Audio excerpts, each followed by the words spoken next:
Olá pessoal, boa noite, tudo bem? Vamos começar aqui mais uma live nessa minha maratona de lives. E hoje eu vou falar sobre um assunto muito interessante, porque é uma interface do direito com a história. Eu vou entrevistar, bater um papo, né, com um jovem historiador, né, que, digamos assim, mantém uma boa relação com o direito, né, e a gente vai conversar essa noite sobre juristas baianos na história. E ele vai entrar daqui a pouquinho. É um talentosíssimo historiador de uma nova geração, já que tem elevado a ideia dos estudos de história a um outro patamar, um patamar pop, inclusive. Né? E eu quero registrar essa satisfação de bater esse papo com ele.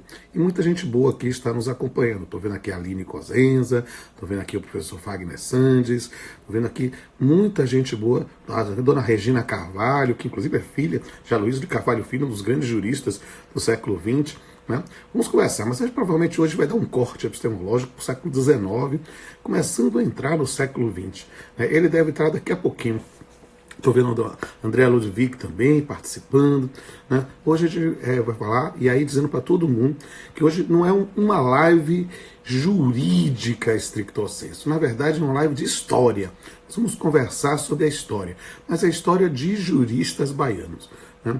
E aí eu já comecei aqui, já falei com ele, deve entrar daqui a pouquinho. Estou esperando ele aqui aparecer. Né? Ele ainda não apareceu aqui. Apareceu aqui, eu vou puxar ele aqui.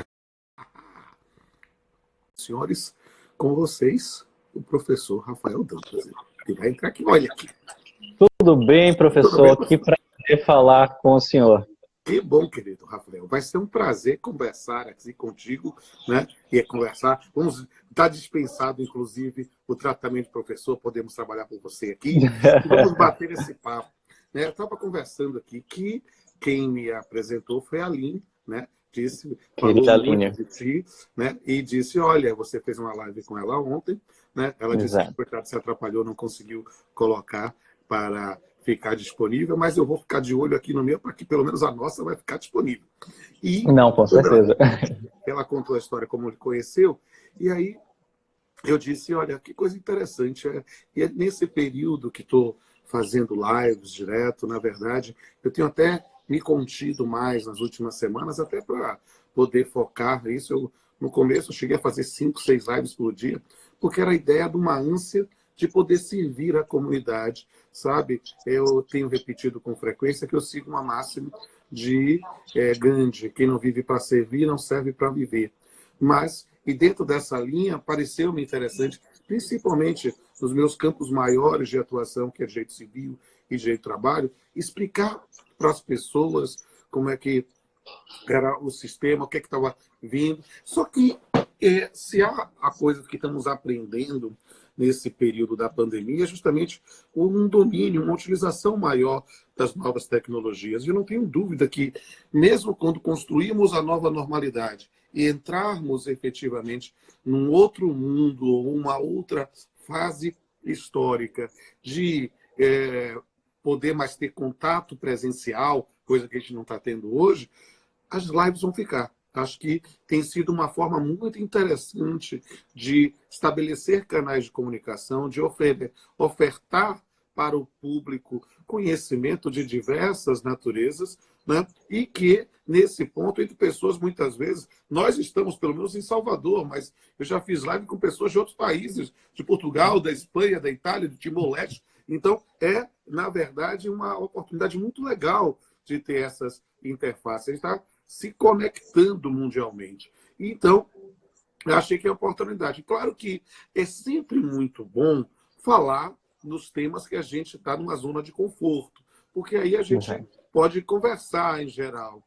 Né? E por isso eu falei muito mais sobre direito civil, direito do trabalho, direito processual do trabalho, mas a gente sempre se arrisca. Eu sou uma pessoa que eu nunca tive medo de dar minha cara a tapa, porque sempre fui não um professor, um aprendiz. A minha ideia é de aprender com os outros, né, e absorver isso.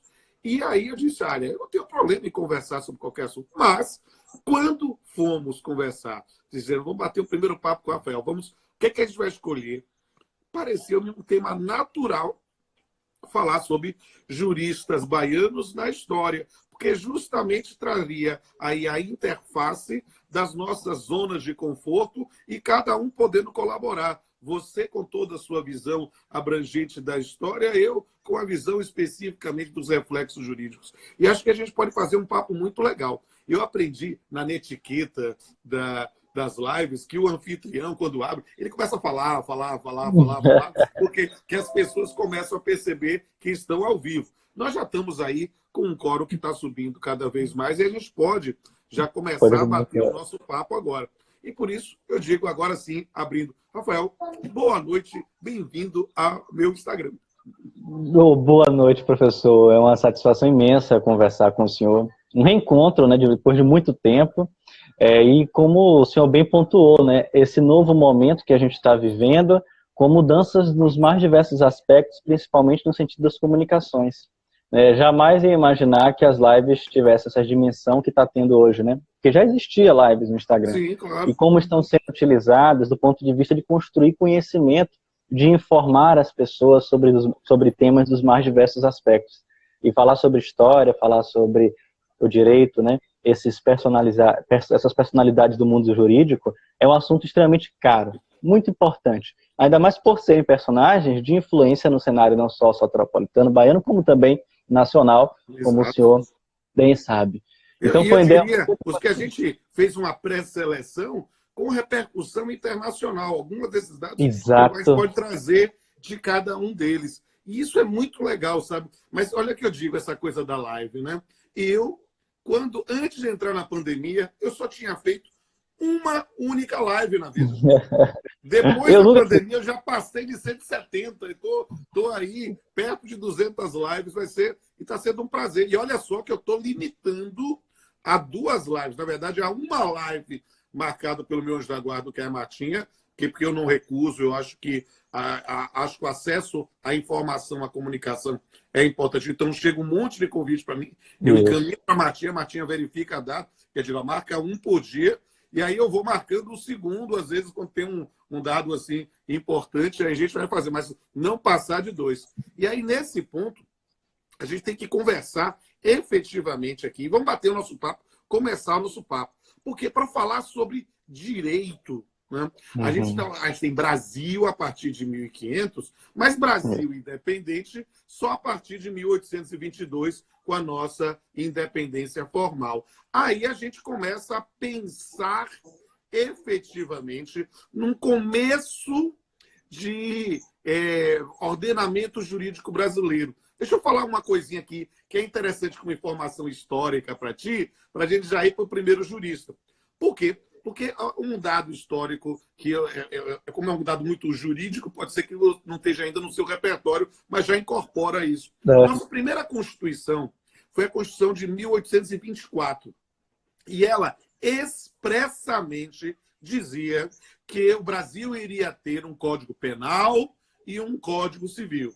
Passamos todo o Império, a nossa abolição da escravatura em 1888 e a proclamação da República em 1889, e não conseguimos ter. O Código Penal veio no segundo ano da República, em 1890. Mas o Código Civil, que nós tivemos grandes civilistas, né? Nós não passamos o Império todo, mudou a Constituição e nada de ter um Código Civil. E isso era um fenômeno bem interessante, por quê? Porque quando o Brasil se declarou independente em 1822, Portugal não tinha Código Civil. Portugal tinha um sistema de normas civis chamadas as ordenações, que tomavam o nome de seus reis. E isso era o direito civil em Portugal, e como o Brasil, primeiro foi colônia, depois vice-reino, né, era o direito aplicado ao Brasil. Quando nós nos tornamos independentes, a gente precisava construir o brasileiro. E aí o que é que acontece? Não se faz da noite para o dia. Se hoje não se faz, imagina naquela época. Aí o que é que se fez? Pegou-se o direito positivo português, incorporou no direito brasileiro. E aí o que aconteceu? As ordenações se tornaram direito positivo brasileiro, né? E o que é que mais engraçado? Porque Portugal, tempos depois, fez o seu primeiro Código Civil. Ou seja, revogou as ordenações. E as ordenações que estavam revogadas em Portugal continuaram sendo direito positivo no Brasil por essa incorporação. E aí, o mote, em linguagem de vôlei, agora levanto para você cortar.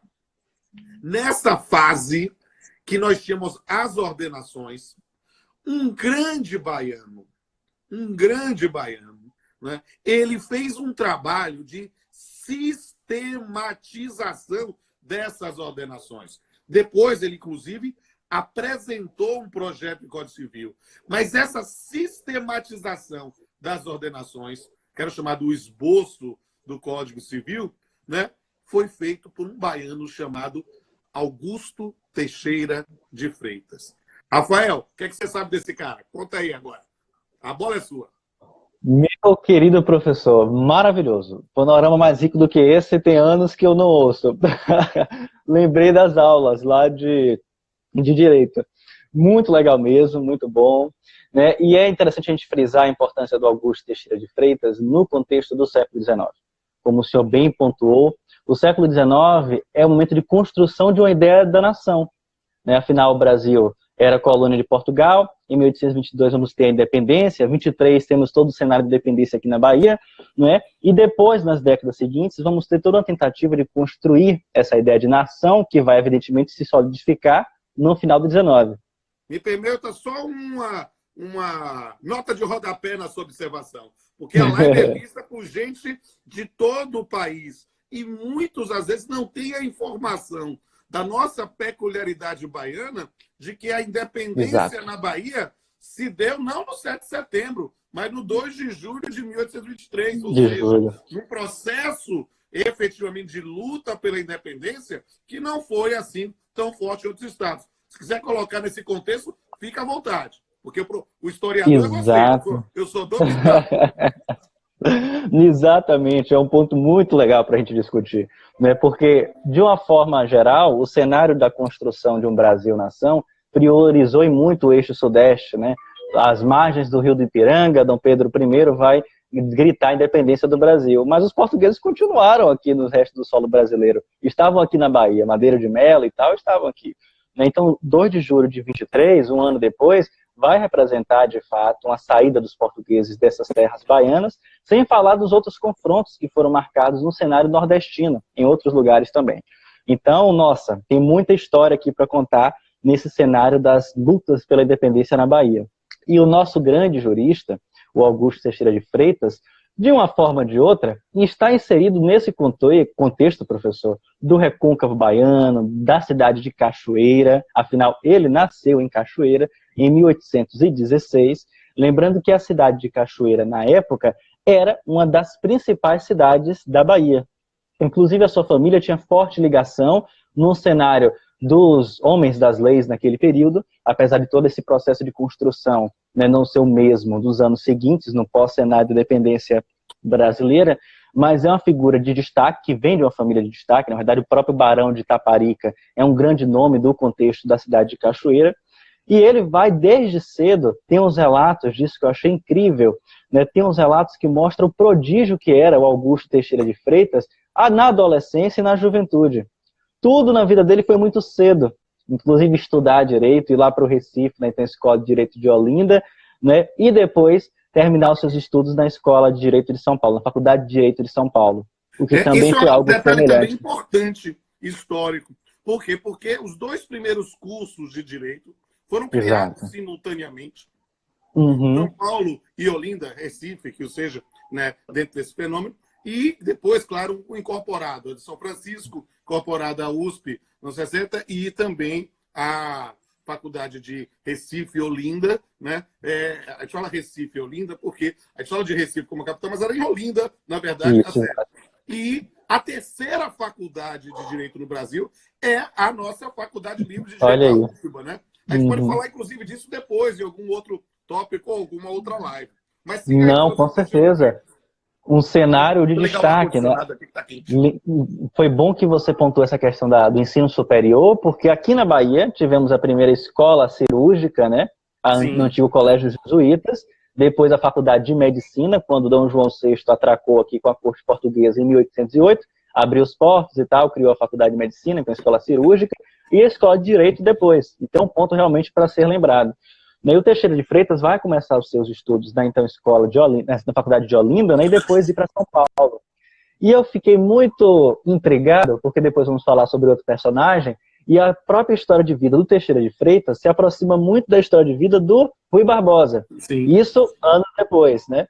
Porque o Teixeira de Freitas vem antes. Né? E ele já se destaca nesse cenário. Eu fiquei impressionado quando comecei a ler os textos, os documentos. Tem alguns livros que, inclusive, a gente pode encontrar na biblioteca no Senado, em alguns arquivos digitalizados, os livros originais. E foi realmente um personagem prodígio naquele cenário do século XIX. Como o senhor bem pontuou, o cenário das leis no Brasil, por favor, fique à vontade para fazer qualquer correção, mas pelo que eu pude observar nas análises, né, era muito complexo, não tinha nada uniformizado, né, as ordenações filipinas, portuguesas, a própria noção do direito romano, tudo isso estava muito presente na figura do Teixeira de Freitas, inclusive ele é considerado romanista, não é? Sim. Em diversos artigos cita dessa forma. E outro ponto bem curioso para destacar, ainda sobre Teixeira de Freitas, é o grande contexto do século XIX. Qual é o grande contexto do século XIX? A escravidão. E esse ponto foi, levantar inúmeras discussões sobre esse contexto do Brasil, tanto na primeira metade do século XIX, como na segunda metade do século XIX. E o Teixeira de Freitas, como o Rui Barbosa, foram figuras influentes em todas essas discussões. Tem algumas passagens aqui super acaloradas, de reuniões e discussões no então Instituto dos Advogados do Brasil, que na era não era ainda a OAB, né? E a participação aqui isso é interessante, porque o Instituto dos Advogados era o que congregava os advogados nesse ponto. Depois nós temos a Ordem dos Advogados, hoje, como a instituição corporativa, mas o Instituto continua existindo no Brasil como uma entidade cultural. E isso é uma coisa bem interessante. Deixa eu falar uma outra coisa para você respirar sobre Teixeira de Freitas. Uma das coisas que é interessante falar é sobre o nome dele. Por quê? Porque nós sabemos que há na Bahia uma cidade chamada Teixeira de Freitas. E todo mundo acha que é em homenagem a ele, mas não é.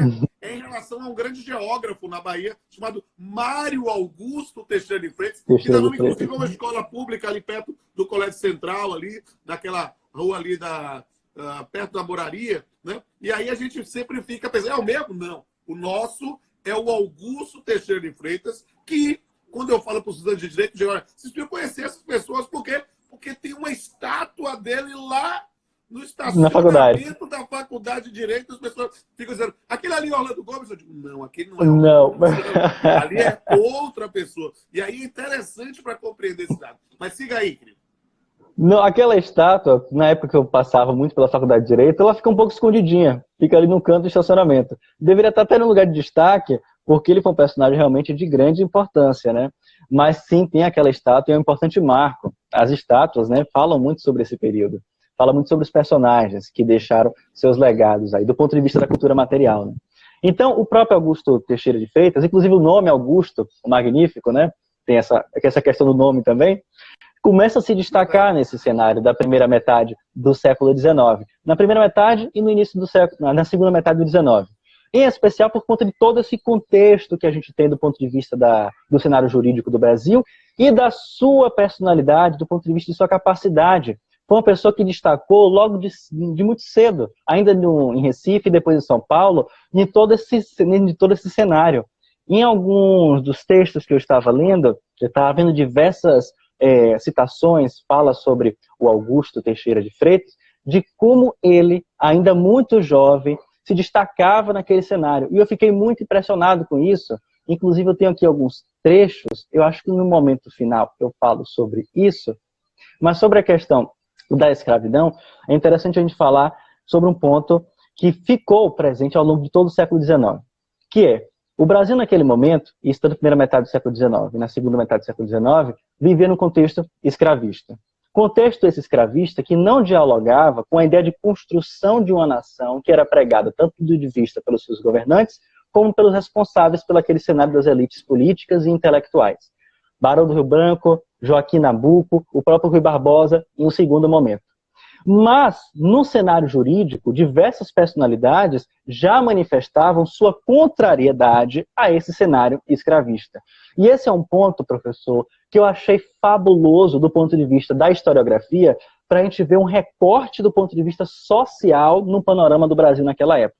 Os discursos, os textos que eram redigidos, né, as próprias questões de contratos, os testamentos, tudo isso oferece um rico panorama do contexto social e das tensões existentes naquele momento.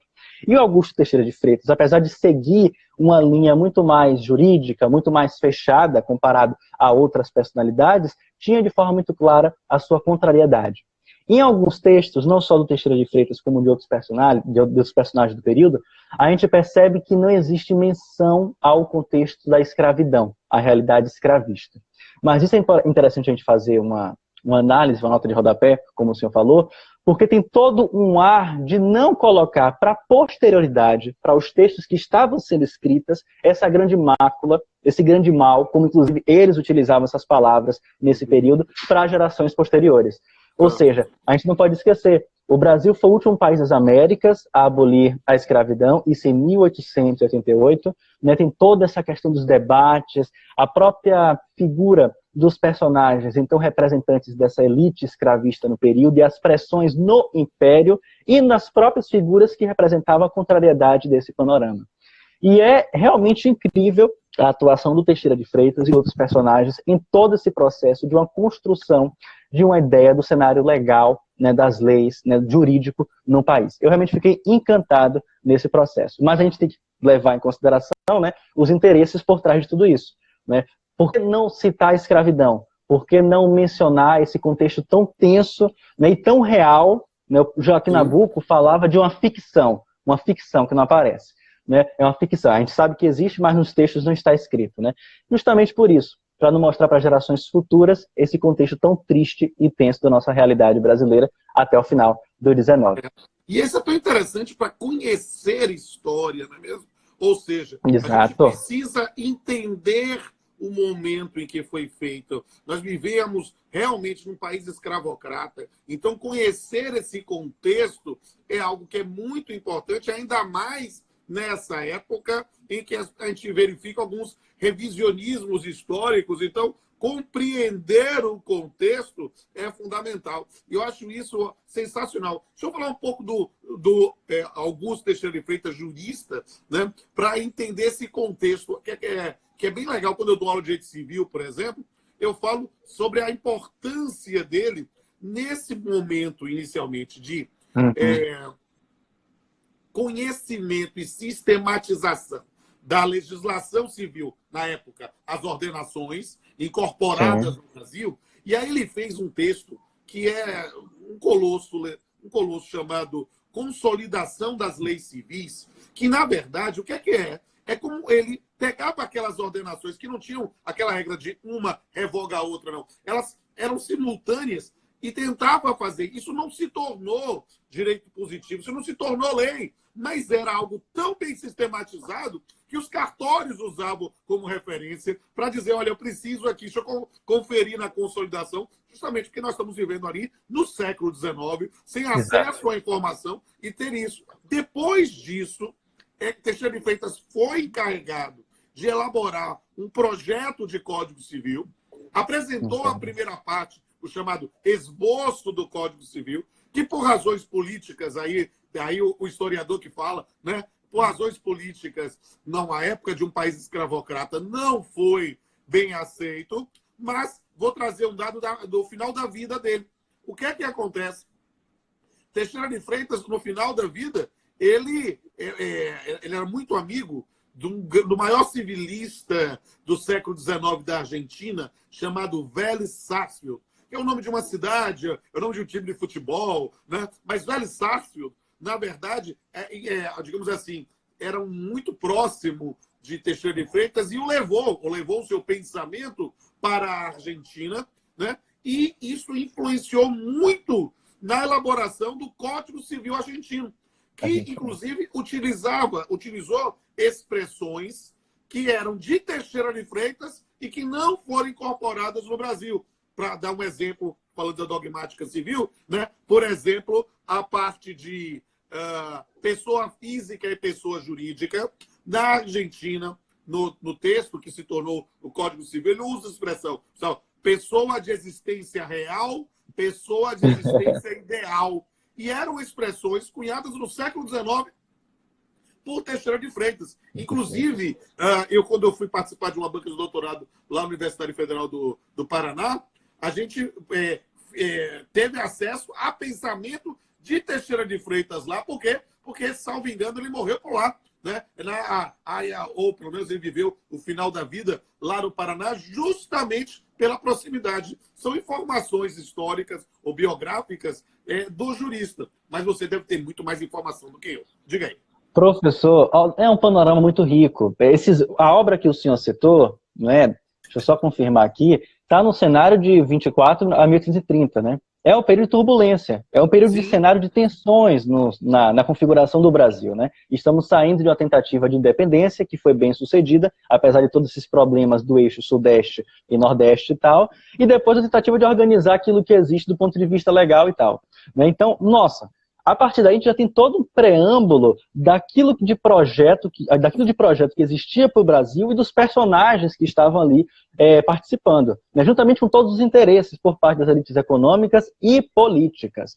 Então, todo esse cenário pesou e muito na consolidação das leis civis que ele participou. E o Rui Barbosa, lá no final do século XIX, vai lembrar sobre isso, juntamente com o Joaquim Nabuco. Eu estava vendo o livro do Joaquim Nabuco, Minha Formação, né, e ele fala em diversos momentos sobre esse espaço de tempo, de década de 30, 40 e tal, né, mas ele não cita, assim, com muitos detalhes, em alguns dos seus textos, o Augusto Teixeira de Freitas. Então, essas tensões vão ficar presentes de forma muito intensa do século XIX. Tem outra passagem que eu acho muito curiosa para a gente falar, que é essa eu vou ler, que foi escrita pelo João Mangabeira, na época da morte do Teixeira de Freitas. Eu acho isso daqui carregado de uma poesia absurda. Mas, por sobre o cemitério imenso do passado, continua a torrente irresistível da vida no seu fluxo perpétuo, borbotando. Na função dinâmica desse processo histórico, incorporando-se os imortais. E o que mais? A grande vida, a sua história, só começa depois da morte. Discutidos e combatidos, negados e renegados durante a vida. É exatamente depois da morte que a sua existência perpétua começa. Toda a glória em vida é precária, não passa de vaidade. E é requintado no ridículo de um monte desconhecido na placa de uma rua, exposto à irrisão do transeúnte do futuro que pergunta: quem é esse personagem? E dentre os moradores do local, ninguém lhe sabe responder. É que somente depois da sua morte se verá, no fulcro do tempo, se a glória da lenda, do mito e da ressurreição. Este é o privilégio dos imortais, o privilégio perpétuo da presença. Isso foi dito pelo João Mangabeira. Que lindo, que lindo! João Mangabeira é sensacional. Quando o Teixeira faleceu. E ele faleceu sem o reconhecimento, né, que se esperava para aquele contexto. Sabe, tem uma frase que a gente diz: ninguém é profeta em sua própria terra, né? Então, a gente falou aqui está falando de Teixeira de Freitas, a gente vai falar fatalmente de Rui Barbosa, né? Vai, talvez, entrar em Orlando Gomes, e pontos comuns de Teixeira e Orlando Gomes, nesse ponto, é justamente terem começado muito cedo, né? E às vezes, quando você começa muito cedo, né, você demonstra um brilho muito cedo, você acaba colecionando desafetos e acaba só sendo efetivamente valorizado pós-mortem. Isso é lamentável, mas é uma constatação fática de ocorrência muito comum. Mas siga aí. Verdade, professor, verdade. Então, essa parte sintetizou todo o momento que ele ficou, né? Que ele participou desses episódios do Brasil. E depois, comparando com outro personagem que a gente vai falar daqui a pouco, que é o Rui Barbosa, eu fui entender um pouco desses panoramas do ponto de vista da trajetória de cada um e sua ligação do ponto de vista acadêmico, porque o Teixeira de Freitas, comparado ao Rui Barbosa, ficou muito mais no campo das letras, dos estudos e tal, e o Rui Barbosa se divagou sobre uma série de temas: jornalista, político, ministro da Fazenda e por aí vai. Mas a importância do Teixeira de Freitas, como o senhor bem pontuou nas suas obras que ele escreveu, ficam evidentemente até hoje. Não só no cenário brasileiro, como também no cenário internacional. Uruguai e Argentina, estava vendo um pouco dessas influências do seu pensamento no cenário da América latina, e também algumas questões a nível do direito internacional, que ele também já tinha pontuado na organização das suas leis. Outro trabalho que eu achei bem interessante, e fica aqui como indicação, são os esboços que ele que ele publicou em 1860, que consta com 316 artigos. Tem um panorama bem legal sobre aquele contexto do Brasil. Esse esboço do Código Civil é, na verdade, o projeto de Código Civil que ele pretendia que fosse aplicado no Brasil, mas que, por razões políticas, e aí você possa imaginar a questão de um momento ainda de um país escravocrata, então, de um lado ou de outro, algum tipo de conflito, é importante ver nesse ponto, entender essa resistência, né? A gente vai perceber isso, mas sem sombra de dúvida, e a gente teve várias tentativas de codificação civil, como eu falei, a Constituição de 1924 pedia um código, e a gente tentou algumas modalidades. Teixeira de Freitas foi um que tentou. A gente só vai ter um Código Civil, querido Rafael, no século XX, em 1916, num projeto de Clóvis Bevilacqua, né, que, na verdade, foi apresentado em 1899. Clóvis Bevilacqua era professor de direito comparado. Havia essa disciplina para você entender a importância do direito estrangeiro numa época em que o mundo não era tão globalizado e integrado. A gente tinha uma diferença de comunicação. Imagine, o correio era a forma para a gente se comunicar depois de meses. Telégrafo. Algumas coisas. Então, o que acontece? Bevilacqua, que era professor de direito comparado, ele pegou o projeto anterior, rejeitado, em 1894, do seu colega da Faculdade de Engenharia de Recife, Coelho Rodrigues, que era professor de direito comercial, né? Porque e direito comercial era o direito com experiência de codificação, porque no Brasil já tinha um código comercial desde 1850.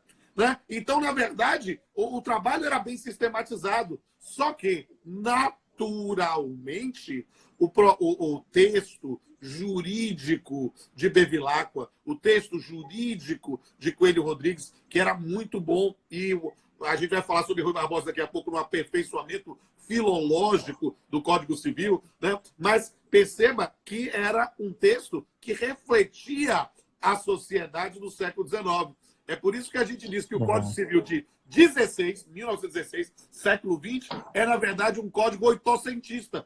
Por quê? Porque no seu texto originário, ele era, sem sombra de dúvida, ligado à sociedade onde ele começou. E mais do que isso, a professora Judite Martins Costa, junto com o professor Gerson Carlos Branco, fez um livro chamado Diretrizes Teóricas do Código Civil. Ela tem uma frase que eu repito com frequência nas minhas aulas de direito civil no começo, diz assim, olha, o Código Civil 16 não é de 16, é do século XIX. E ele só tem 5 personagens importantes. Quais são? Pai de família, proprietário, possuidor, contratante e testador. Se você não se enquadrasse num desses 5 perfis, que queime no mar do inferno. Porque era um código misógino, patrimonialista, de uma sociedade agrária, de uma sociedade efetivamente excludente, mas que era o direito da época. Compreender o contexto, e por isso o que é gostoso conversar contigo como historiador, é justamente isso, porque compreender o contexto faz com que a gente entenda a matéria, porque texto sem contexto vira pretexto. Siga aí. Exato, professor, exato. Eu estou lembrando agora de Orlando Gomes e todas as questões do lado do trabalho, né? Porque ele já vai pegar a década de 30 e todas as mudanças do ponto de vista das relações de trabalho, a industrialização no Brasil, ou os passos de industrialização do Brasil. Não, o contexto é tudo. A gente trabalha no contexto em todas as nossas fontes, né? E ainda mais na área do direito, né, desses textos, temos um panorama muito rico sobre esse cenário. E aí eu já vou lembrando que o Teixeira de Freitas vai falecer no final do século XIX, em 1883, então ele não vai pegar os projetos de república nem nada disso, mas vai, evidentemente, que participar de uma forma indireta, apesar que ele morre sem grandes prestígios, né, em vida, de todas as campanhas do ponto de vista de uma consolidação do abolicionismo, já que a gente percebe percebe que na segunda metade do século XIX, nos anos de 1850, 60 e 70, as campanhas do abolicionismo era muito grande, né? Inclusive o Castro Alves, entre outros personagens, se destaca. Castro Alves, que inclusive conhece o Rui Barbosa, que vamos falar agora. Então, Teixeira de Freitas vai perceber, evidentemente, vai vivenciar que esse Brasil iria tomar outros rumos. Então, mas vamos fazer outros agora esse rumos link com do século persistências. XIX com o século XX para falar da Águia de Aia de outro grande baiano, Rui Barbosa. A palavra é sua, querido. Rui Barbosa foi um dos personagens, professor, talvez por esse seu caráter diverso, como eu tinha falado inicialmente, né, jurista, jornalista em alguns momentos, um orador exímio, que através de sua palavra conquistava qualquer pessoa. Tem a biografia do Rui Barbosa, tem algumas biografias do Rui Barbosa bem interessantes que mostram isso, né? Através de sua oratória, ele seduzia plateias, né? Um discurso realmente incrível. Aquela oração aos moços, né? Oração aos moços, Naquele texto é um discurso de Paraninfia. Nossa, exato, da década de 20 do século XX. Aquilo é de uma beleza absurda, né? E é esse nome que também está ligado nesse contexto do abolicionismo, da escravidão do século XIX, né? E também um personagem baiano.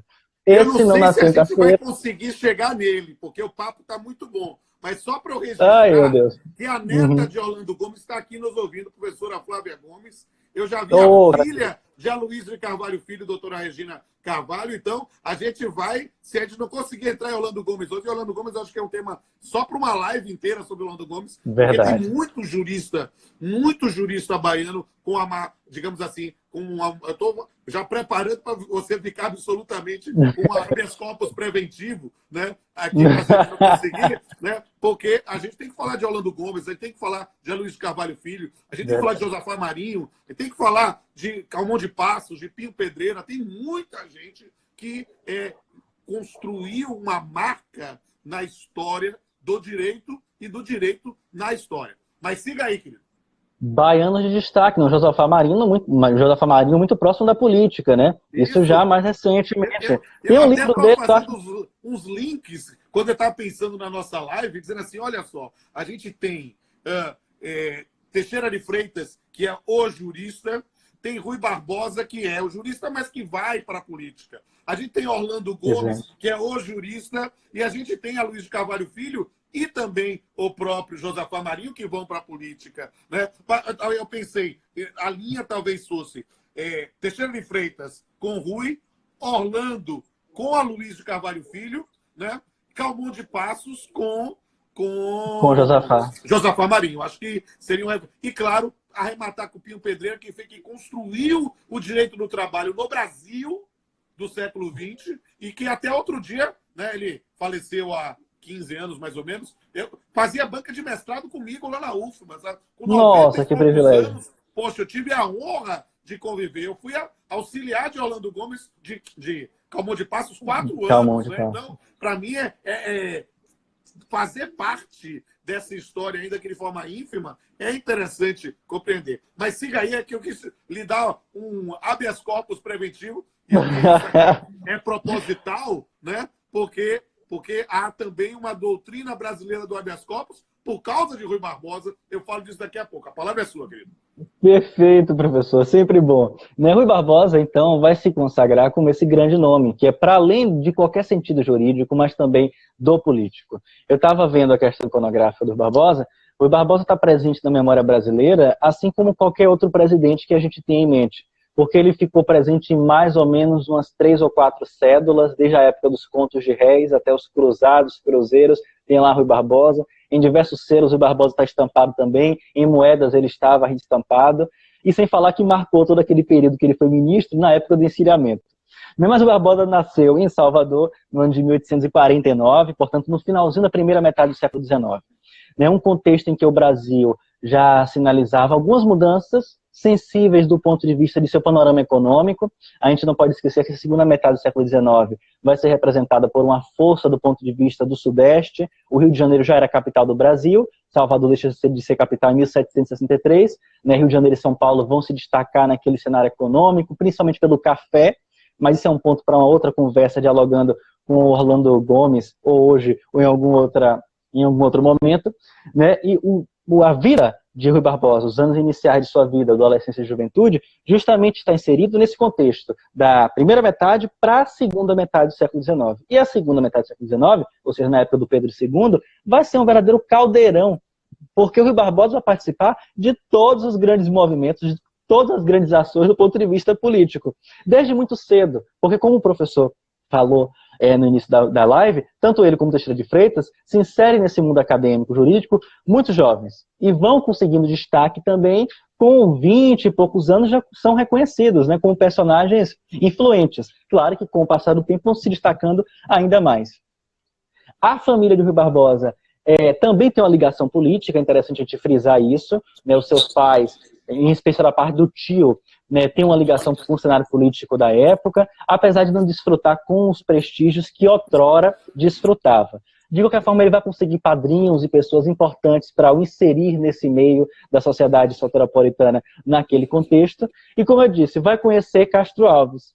Essa ligação de Castro Alves, eu acho que é fabulosa, porque, como a gente sabe, Castro Alves vai ser destacado como um grande poeta abolicionista, né, que escreveu O Navio Negreiro, e não seria exagero descartar, né, essa possibilidade de uma possível influência entre as ideias naquele contexto, tanto do ponto de vista jurídico, com Rui e as suas campanhas abolicionistas nas décadas seguintes, e do ponto de vista da poesia, né, dos romances do Castro Alves. E eu acho isso um cenário maravilhoso, porque mostra essas interfaces do personagem Rui Barbosa com os outros nomes da vida cultural e da política brasileira. Se o senhor quiser falar alguma coisa, por favor, me interrompa. Eu quero ouvir agora, porque eu falo demais, então eu tenho uma certa tendência, eu sou um empolgado nesse ponto. Eu também, estou empolgado. É uma grande referência. Sem sombra de dúvida, nós temos aí várias facetas dele, do jurista que não escreveu livros jurídicos. Ele era um advogado, em essência. Exatamente. Ou seja, a gente tem, na verdade, os textos de Rui Barbosa, né, no campo especificamente das suas peças, ou seja, Exato. das suas peças como advogado ou dos seus discursos. A oração aos bolsos é um discurso de Paraninfia. A chamada doutrina brasileira do habeas corpus é efetivamente uma construção pragmática de Rui Barbosa, ou seja, na sua atuação perante o Supremo Tribunal Federal. E o que é mais interessante? Também na sua faceta político, ele tem uma contribuição jurídica fantástica. Muita gente às vezes não sabe, não sei se isso está no seu repertório, mas já incorpora agora. O Código Civil 16 que eu mencionei, ele é um colosso legislativo. Né? Ele foi apresentado originalmente em 1899, só vai ser direito positivo a partir de 1º de janeiro de 1916, com vigência em 1º de janeiro de 1917, e ele passou, dormiu 16 anos no parlamento para poder se tornar o código, mas ele foi aperfeiçoado do ponto de vista linguístico num debate filológico, a expressão essa, por 2 senadores. Um senador baiano pelo Rio de Janeiro, Rui Barbosa, e o senador da Bahia, que era Carneiro Ribeiro, que tinha sido professor de português de Rui Barbosa, criador da Academia de Letras da Bahia, né? Que é o nome ali daquela rua do Colégio Central. As pessoas abrirem o nome e não sabem o que estão falando. Ou seja, eles fizeram uma peça de debate linguístico, que é sensacional, que, na verdade, depois essas expressões foram incorporadas como se fossem questões jurídicas e não era um debate linguístico. A famosa, pesquisa sobre isso, réplica e tréplica.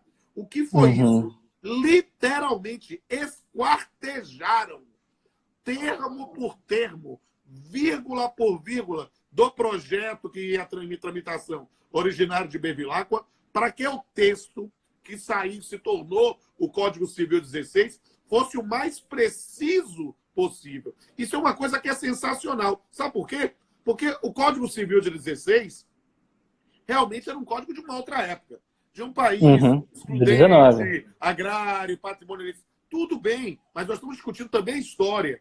Ele foi um dos grandes códigos da humanidade do ponto de vista da técnica, Eu estou comparando ao Uhum. Código Civil francês, o Code Napoleon, de 1804. Estou comparando ao DGB, que é o Código Civil alemão, de 1896. Estou comparando ao Código Suíço de Obrigações, um código em que, você que tem noções também de hermenêutica jurídica, né, é um código que a interpretação literal era adequada, porque você não precisava muito de outros recursos hermenêuticos, porque a precisão era muito grande. Eu digo isso que o Código Civil de 2002, que é o nosso código vigente, é um código pós-Constituição de 88, um código iluminado pela Constituição de 88, não tem essa precisão. A gente, às vezes, precisa dizer, olha, ele quis dizer isso, né? Mas ele não disse. Então, é algo que é importante dizer. E mérito muito de Rui Barbosa. Continue falando, querido. Não, perfeito. Não, e quando a gente olha o seu histórico acadêmico, né, era uma pessoa que dominava uma série de idiomas e tinha uma erudição absurda, um grande polímata, né? Juntou com Carneiro Ribeiro, pronto, não poderíamos ter um outro resultado, né? Sem falar que ele também participou de alguns outros projetos em vida na área acadêmica, de traduções e tal, sem ter que registrar também o fato de ele ter sido um dos fundadores e integrantes da Academia Brasileira de Letras, né? Isso. Então, um personagem de destaque mesmo. Né? Como voltando, diplomata também, não se pode como negar diplomata, a no caso importância. de A própria Haia, noção né? da águia de Haia é uma referência ao Rui Diplomata. Alcunha, que o então Barão do Rio Branco, outro personagem de destaque nesse cenário, né, atribuiu ao nosso baiano. Inclusive, quando ele foi morar em Petrópolis, estou lembrando de uma história aqui. Na casa, que é a Fundação Rui Barbosa, tem uma águia de bronze. Uma águia destruindo a serpente, em cima da serpente, né? E essa águia não foi intencional, mas ele já era conhecido como Águia de Haia na época. Ele, inclusive, ficou com ressalvas, pensou até em tirar aquela estátua, mas deixou essa estátua depois. Mas é apenas uma curiosidade. Né? E o Rui Barbosa, ligado a esse contexto do século XIX, da segunda metade do século XIX, como eu já mencionei, foi uma figura da mais cara contribuição para as ideias abolicionistas e para toda a luta contra o sistema vigente naquela época. Né? A gente não pode esquecer, de forma alguma, que o 13 de maio de 1888 não foi um presente da princesa Isabel. Isso. Não foi um devaneio, né? Agora eu vou assinar a lei que vai liberar, que vai deixar os escravos livres, né? Os escravizados livres. Isso foi fruto de muita pressão, tanto do ponto de vista nacional, dos movimentos existentes, como também do ponto de vista internacional. Inclusive sobre diversos vieses presentes naquele momento, na Inglaterra e tal, das ideias iluministas, dos franceses, e por aí vai. Né? E o Rui Barbosa, logo em seguida, quando assume o ministério, ele determina, esse é um ponto polêmico que muitas pessoas lembram, a queima dos registros, né, de propriedade dos escravos e tal. Mas isso foi uma resposta a uma possível solicitação, que aconteceria depois, como o senhor sabe, né, de um pedido de uma indenização exatamente, dos escravos. E esse é um ponto muito, o movimento negro lembrar. Combate essa atuação de Rui Barbosa, porque acaba não tendo registro disso, das mas matrículas. Era justamente para preservar, digamos assim, a fazenda pública e evitar esse tipo de postulação num momento em que a gente tinha uma jurisprudência consolidada em um país escravocrata. Então, exatamente, as pessoas, às vezes, não conseguem entender a importância de determinados atos naquele contexto. E eu costumo dizer, a forma mais cruel de se julgar alguém historicamente é querer julgar um ato do passado com os valores do presente. Querido, anacronismo. nós estamos aqui já chegando ao final e a gente ainda tem coisa para dizer. Eu vou lhe dar a palavra para você fazer um arremate, mas lhe propor talvez um desafio. Talvez valha a pena a gente fazer uma segunda ou uma terceira rodada, né? E talvez a gente possa pensar nessa ideia. Hoje nós falamos de Teixeira de Freitas, estamos falando de Barbosa. Acho que a gente podia escolher, para falar de juristas baianos na história, né, pegar sempre de 2 em 2. Eu acho que essa lógica de facetas, né, jurídicas, acadêmicas e políticas é interessante. E talvez até nessa linha. Acho que a gente podia, para o próximo, ir Rolando Gomes com a Luiz de Carvalho Filho. Depois a gente podia pegar Calmon de Passos com Josafá Marinho. A gente podia pegar Pinho Pedreira com queijo Costa. Eu acho que há muita gente da Bahia que marcou a história, não somente o direito, e fica com uma proposta. A gente conversa depois offline, mas vamos dar a palavra para você, tá? Passou rápido, eu nem percebi. Pensei que estava no meio ainda. Mas estamos já com não. 52 minutos. Nossa, passou rápido mesmo. Nem vai falar sobre assuntos que são caros para a gente, é assim. Então, só arrematando, né, tanto Teixeira de Freitas como Rui Barbosa se inseriram em um contexto delicado de tensões do ponto de vista dos cenários políticos e sociais no Brasil e também de ajustes do ponto de vista legal, jurídico e por aí vai. Então, perceber a importância desses personagens, aliado, como o senhor bem pontuou, professor, fiquei muito feliz, no contexto é fundamental para a gente compreender todos esses cenários e a importante contribuição, especialmente desses dois nomes, na história brasileira, né? Só fechando, o Rui Barbosa, nos anos seguintes, vai ganhar uma projeção absurda, isso já chegando no século XX, mas, isso aí vai ser um tema para um outro momento, vai também se mostrar um político sempre inconformado, uma pessoa que não se contenta com os rumos republicanos que aconteceram no Brasil no pós-1889. Mas aí é outra história. Eu acho que aí fica para uma outra história. Eu quero dizer, Rafa, que eu gostei muito desse papo, achei que foi um papo muito legal, porque muitas vezes a gente fala sobre direito, sobre dogmática, e as pessoas não conhecem as pessoas, a história das pessoas. Então, ter essa oportunidade, acho que foi muito bom. Está lançado o desafio ou a proposta, e a gente marca aí na sua agenda. Você é o historiador pop hoje, é o historiador do debate com as stars, as estrelas da TV. Então, a gente marca uma outra oportunidade. Eu quero dizer que foi um prazer. Vamos sim. Vou dizer para todo mundo, a live vai ficar salva, né? Vou baixar aqui no Instagram e vou também baixar lá no canal no YouTube. E aí vamos ter a oportunidade de aprender cada vez mais sobre juristas baianos na história. Rafa, com você. Professor, um grande prazer conversar com o senhor, foi maravilhoso, uma revisita, é sempre bom ouvir as suas sábias palavras, ainda mais nos cenários, né, do passado e no nosso atual cenário brasileiro, do ponto de vista jurídico e dos contextos existentes, né? Sempre lembrando dos contextos, que a gente segue um caminho melhor. Muito obrigado, fico muito contente mesmo por estar dividindo esse espaço com o senhor, ainda mais nesse momento de crise que a gente está vivendo, do ponto de vista do coronavírus e tal, utilizando uma plataforma e os mecanismos de se comunicar. Eu achei fantástico.